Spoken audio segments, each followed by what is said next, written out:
Now for our story. Aunt Mary and her old friend, Dell Shipley, sat in the living room of Aunt Mary's little farmhouse on Willow Road.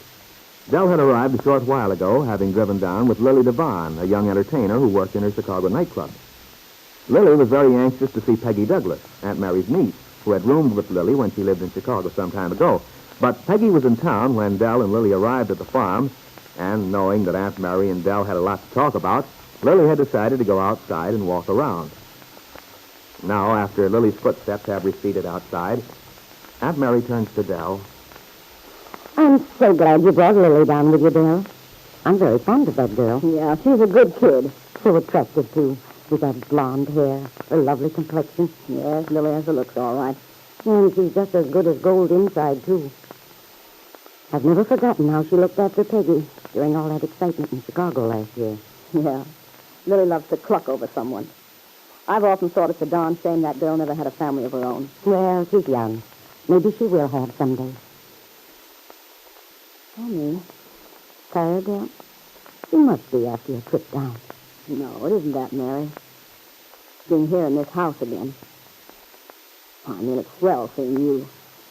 It sure does bring back memories. I hope they're not all unhappy ones, Dell. No. But it does seem sort of to get me by the throat. I keep looking over my shoulder, expecting. Lefty?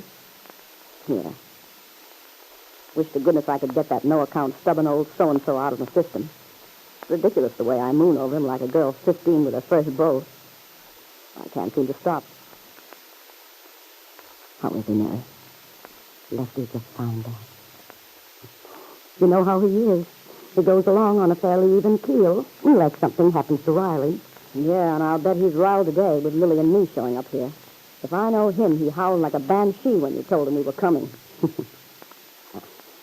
You know him pretty well, I'm afraid. But I've always had the feeling he'll gradually come to his senses. Realize he's wrong to hold this grudge against you the way he has all this time. Oh, I don't know, Mary. I wouldn't want to bank on it. If I had the sense the good Lord gave me, I'd forget all about him. Being here like this, you know, kind of brings the whole thing back. Well, of course it does. That's natural enough. But I hope it isn't going to spoil your visit. Well, I won't let it, Mary. Come on, let's talk about something else.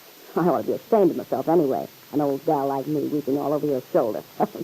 Besides, there are lots of more important things to talk about now that we're together.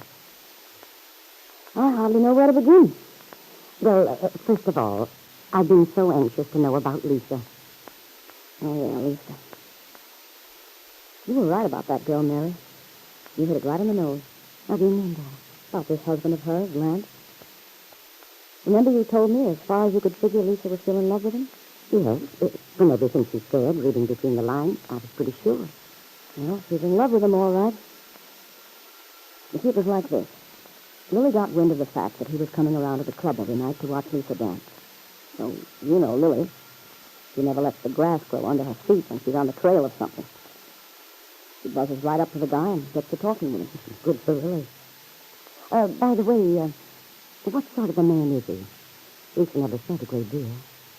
According to Lily, he's okay. Oh, that's good. I was sure he must be basically, even though he... Well, you know about their marriage. Yeah, but he knows he made some terrible blunders. Well, anyway, Lily sort of pumped him and found out he was still very much in love with Lisa. So Lily gave him their address and arranged for him to go to see her. Oh, Dell, I'm so glad. That's just what I'd hoped, that we could somehow get those two young people back together. Now, wait a minute, Mary. I haven't finished. Oh? Well, what happened then, Dell? Lisa gave him the brush off. What? You mean they weren't reconciled after all? I'll say they weren't. The kid evidently told him she was through with him, completely washed up. Well, I don't understand it. Well, I'm just as sure as I'm sitting here that Lisa does love Lance. Yeah, and you're right, too. But the point is, she didn't let him know it. But why on earth would she? Well, that's just what I'm coming to. I understand why now. You see, Lisa finally told me the whole story. And I only wish, Mary, that it had been you she told it to instead of me. Why do you say that, girl? It doesn't matter which of us you confided in, for so long as we can see a way to help her. That's just the trouble. I'm damned if I can see away. Oh, Bill. Surely it can't be that bad. It can't be hopeless. Well, I don't know. All I do know is that girl wasn't kidding when she said she was in trouble. Her life really is in a bad mess. And it's no wonder she was trying so hard to keep it under her hat. It's not the sort of story a person wants to give out. That sounds rather ominous. Well, I can't imagine what it could be, Bill. I only wish I could tell you, Mary. That's what has me going around the circle. I can't. I promised Lisa I wouldn't tell a soul, and you know me, when I make a promise, I'll keep it. Well, of course you do. And you should, Dale. That's why I said it should have been you she told it to. Maybe you could figure a way out where I can't. Of course, it isn't as if her life can't be patched up some way. She can still make a career for herself. But I'm afraid this thing will always hang over her head. And of course it means she'll never get together with her husband. So she can't face him. Can't tell him the truth. And what do you think about that, Dale? Now that you know the story, do you think she's right to feel that way? Well, Mary, I almost think she is. She really has something on her conscience. And you can't always tell how a guy's going to take a thing like that. He might get pretty sore about it. She'd be justified if he did. I see. I confess I'm very disappointed, Dale. I had so hoped that I know, Mary. I wish I could have brought down better news. No, you mustn't feel that way, Dale. You've done the best you could. And if you're sure there's nothing to be done, why... One thing that puzzled me, though. What's that? Well, it seems to me when I talked to you on the phone once, you said you had a sort of hunch about this thing that's troubling Lisa. Oh, yes. You seemed to feel it was tied up some way with something here in Wakefield. That's right. I had a notion it would be. Now, of course, it's hard for me to say, since you can't give me a clue as to what Lisa told you. Darn it, Mary. I'd give anything to be able to dump the whole thing in your lap. Not only because I'd rather not have the responsibility myself either, but you're so good at straightening people out, and I'm such a dope when I try to ask why. Oh, no, you're not there.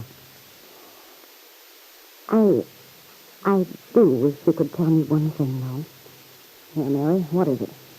Well, from what Lisa told you, can you see any way she could be linked to anything here in Wakefield? I mean, even indirectly? Because if I could just get that one little piece that's missing, I have an idea I could solve something that's been puzzling me. What do you think, Bill? I'm sorry, Mary. The way it looks to me, I don't see how Lisa's story could have any connection whatsoever with anything around here. I see. Well, you must be right, Bill. You probably know. I guess this is one time when my feminine intuition failed me. But if only you realize that, Mary, you are right, and Dell Shipley is wrong. Lisa Fenner's tragic story, which is known only to Dell, is linked to the events which have taken place in Wakefield. Lisa's visit to Kit Meade, the child which stands between Bill Meade and Peggy Douglas, your niece, the child whose resemblance to Lisa struck you so strangely. These things are all tied together. If only you verify the connection which links Lisa's life to that of Kit Meade and the child she brought back from California, the problems of Peggy and Bill Meade would be solved. But now it appears that this will never happen. But I wonder, will Dell tell Aunt Mary Lisa's story after all?